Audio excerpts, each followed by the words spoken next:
नमस्कार। आज हम एक ऐसी डरावनी कहानी की दुनिया में उतरने वाले हैं जो हमें दिखाएगी कि कैसे एक आम सा सफर डर और अनजाने रहस्य के एक ऐसे जाल में बदल सकता है जो आखिर तक दिमाग को जकड़े रखता है। तो चलिए इस कहानी के हर एक खौफनाक मोड़ को समझना शुरू करते हैं। कहानी की शुरुआत ही होती है एक घनी अंधेरी रात से।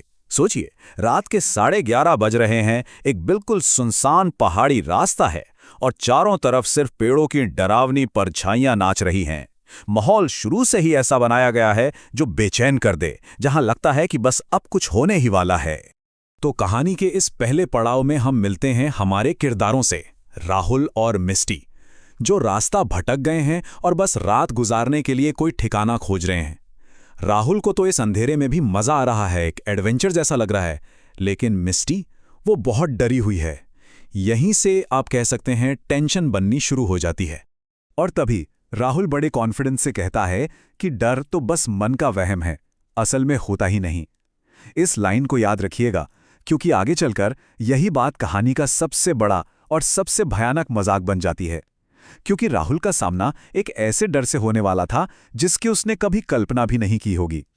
और ठीक यहीं कहानी में पहला खौफनाक मोड़ आता है। सड़क पर अचानक एक अजीब सा बूढ़ा आदमी दिखता है, जिसका चेहरा जला हुआ सा है और आंखें एकदम सुर्ख लाल। मिस्टी तो उसे देखते ही चीख पड़ती है। वो आदमी बिना कुछ बोले बस आगे की तरफ इशारा करता है और पलक झपकते ही गायब हो जाता है। राहुल इसे किसी का नशा कहकर टालने की कोशिश तो करता है, पर एक अनजानी बेचैनी की शुरुआत हो चुकी थी।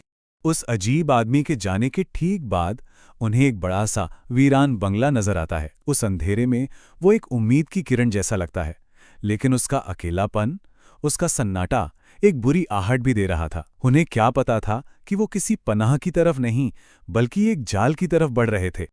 और अब आता है कहानी का दूसरा हिस्सा, बदलता व्यवहार। अगली सुबह होती है और यहीं से कहानी का असली रहस्य गहराना शुरू होता है। अब खतरा बाहर नहीं, बल्कि अंदर ही था। मिस्टी का व्यवहार पूरी तरह बदल चुका था। यहां देखिए कि बदलाव कितना बड़ा था।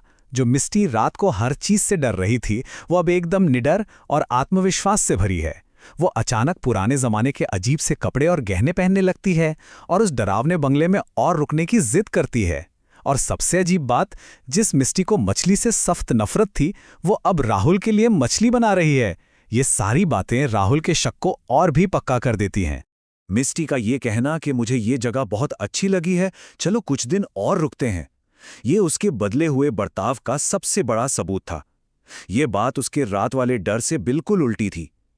राहुल के लिए ये मानना नामुमकिन हो रहा था कि ये वही मिस्टी है जिसे वो जानता है। अब आता है कहानी का तीसरा और सबसे अहम मोड़, एक रहस्यमयी चेतावनी। कहानी में एक नई एंट्री होती है। सड़क पर एक औरत दिखती है, जिसके पास राहुल के लिए एक बहुत ही भयानक पैगाम है। वो औरत राहुल को बिना लाग लपेट के सीधे सीधे ये चेतावनी देती है। ये कहानी का वो पल है जब पहली बार अलौकिक खतरे को इतने साफ शब्दों में सामने रखा जाता है। अब तक जो शक और रहस्य का कोहरा था, वो हटता है और एक जानलेवा सच्चाई सामने आती है। राहुल उसे पागल औरत कहकर बात को टालने की कोशिश तो करता है, लेकिन उसके शब्द राहुल के जहन में अटक जाते हैं और जब भी वो खिड़की से बाहर देखता है, उससे वही औरत बंगले को घूरती हुई नजर आती है, जैसे वो लगातार अपनी चेतावनी याद दिला रही हो। चौथा और आखिरी हिस्सा, शंखचूड़नी का सच। अब राहुल की बेचैनी हद से ज्यादा बढ़ चुकी थी। वो आखिरकार हिम्मत करके उस औरत से बात करने जाता है और यहीं पर कहानी का सबसे भयानक राज खुलता है। वो औरत जो पहला सच बताती है, वो तो होश उड़ाने वाला है। वो कहती है कि राहुल और मिस्टी को उस बंगले में रहते हुए कुछ दिन नहीं, बल्कि पूरे 2 साल बीत चुके हैं। ये सुनकर राहुल के पैरों तले जमीन खिसक जाती है। उसे एहसास होता है कि वो किसी बहुत बड़ी और भयानक शक्ति के काबू में है। तो आखिर ये भयानक शक्ति है क्या? वो औरत बताती है कि ये एक शंखचूड़नी है। हमारी लोक कथाओं में शंखचूड़नी एक ऐसी डायन होती है जो खास तौर पर नए शादीशुदा जोड़ों को अपना शिकार बनाती है। वो दुल्हन के शरीर पर कब्जा कर लेती है ताकि उसके जरिए वो शादीशुदा जिंदगी के सुख भोग सके। और अब सारी कड़ियां जुड़ जाती हैं। असली मिस्टी मर चुकी है। उसके शरीर पर अब शंखचूड़ी का कब्जा है।